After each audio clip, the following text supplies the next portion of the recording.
Dear students अस्सलाम वालेकुम। आज बेटा मैं आपको 9th क्लास फिज़िक्स के चैप्टर नंबर 4 के पहले 5 न्यूमेरिकल नई किताब के मुताबिक करवाने लगा हूँ।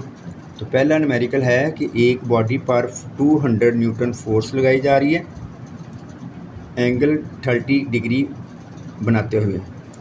फोर्स के एक्स कंपोनेंट मालूम कीजिए और वाई कंपोनेंट मालूम कीजिए। एक्स कंपोनेंट मालूम करने के लिए फार्मूला इस्तेमाल होता है भाई F cos theta. F x मालूम करनी है जो कि एफ़ की जगह 200 लिखेंगे, कॉस 30 की जगह उसकी वैल्यू 0.866 लिखेंगे। ये वैल्यू आप कैलकुलेटर से निकाल सकते हो। कॉस 30 लिख कर वैल्यू का बटन दबाइएगा तो 0.866 आ जाएगा। इस दोनों को मल्टीप्लाई करेंगे तो 173.2 न्यूटन फोर्स आ जाएगी रिजल्टेंट कंपोनेंट की सूरत में। अब वर्टिकल कंपोनेंट फाइंड करना है, उसका फार्मूला होता है एफ मल्टीप्लाई साइन थीटा। तो एफ वाई है 200 मल्टीप्लाई साइन 30। साइन 30 बेटा 0.5 होता है, दोनों को मल्टीप्लाई करें 100 न्यूटन आ जाएगा। तो ये है इसका वर्टिकल कंपोनेंट। एक दरवाज़ा खोलने के लिए 200 न्यूटन फोर्स लगाई जा रही है और दरवाजे का जो सेंटर से फासला है वो 1.2 मीटर है। तो टॉर्क फाइंड करना है बेटा। टॉर्क का फार्मूला होता है force multiply by movement arm. Movement arm यहाँ 1.2 है। तो टॉर्क मालूम करना है तो 300 को 1.2 से मल्टीप्लाई करेंगे तो आपके पास 360 न्यूटन मीटर टॉर्क आ जाएगा। अब ये भी पूछा जा रहा है कि ये टॉर्क पॉजिटिव होगा या नेगेटिव। बेटा जब दरवाज़ा खोलते हैं तो दरवाजे को एंटी क्लॉकवाइज घुमाया जाता है और एंटी क्लॉकवाइज टॉर्क हमेशा पॉजिटिव होता है। एक शीशा है जिस पर दो बच्चे खेल रहे हैं। एक का वेट 4 न्यूटन है और दूसरा अननोन वेट है, ये मालूम करना है। वो 40 सेंटीमीटर के फासले पर है सेंटर से, और जो 4 न्यूटन वाली फोर्स है वो सेंटर से 30 सेंटीमीटर के फासले पर है। W2 वेट फाइंड करना है जो कि 4 न्यूटन की वजह से उठाया जा रहा है। A से C तक का फासला 40 सेंटीमीटर है। 40 सेंटीमीटर को मीटर में कन्वर्ट करने के लिए 100 से डिवाइड किया तो 0.4 मीटर आ गया। W1 4 न्यूटन है और उसका बाजू जो था B से C तक बेटा वो 30 सेंटीमीटर है, यानी ये वाला फासला। सेंटीमीटर को मीटर में बदलने के लिए 100 से डिवाइड किया तो आंसर आया 0.3 मीटर। बेटा प्रिंसिपल ऑफ मूवमेंट का इस्तेमाल करेंगे जो कहता है क्लॉकवाइज टॉर्क ऑलवेज इक्वल होता है एंटी क्लॉकवाइज टॉर्क के। Clockwise torque W1 ज़रब BC multiply W2 ज़रब AC। W1 बेटा 4 है और BC 0.3 है। W2 मालूम करना है और AC 0.4 है। 4 को 0.3 से मल्टीप्लाई किया 1.2।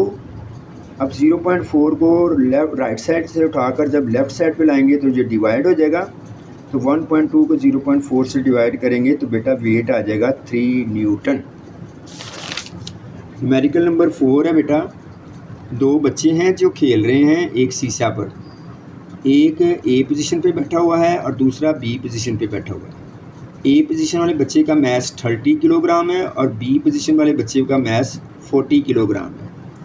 A वाला बच्चा सेंटर से 2 मीटर के फासले पर है और B वाला बच्चा जो है वो सेंटर से 1.5 मीटर के फासले पर है।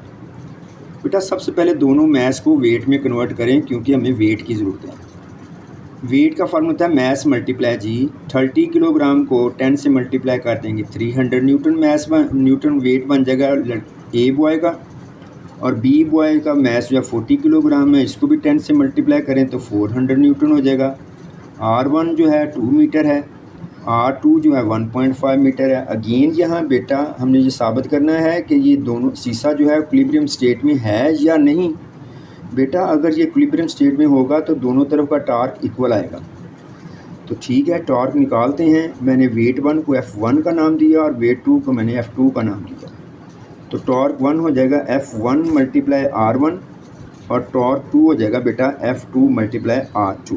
F1 की वैल्यू मैंने 300 लिखी और R1 की वैल्यू 2 लिखी। इसी तरह F2 की वैल्यू 400 लिखी और R2 की वैल्यू 1.5 लिखी। बेटा देखें 300 को 2 से मल्टीप्लाई करें तो 600 आएगा, 400 को 1.5 से मल्टीप्लाई करें तब भी 600 आएगा। देख लें जो क्लॉकवाइज टार्क है वो एंटी क्लॉकवाइज टार्क के इक्वल आ गया। इसका मतलब ये हुआ कि जो शीशा है वो इक्विलिब्रियम स्टेट यानी बैलेंस है।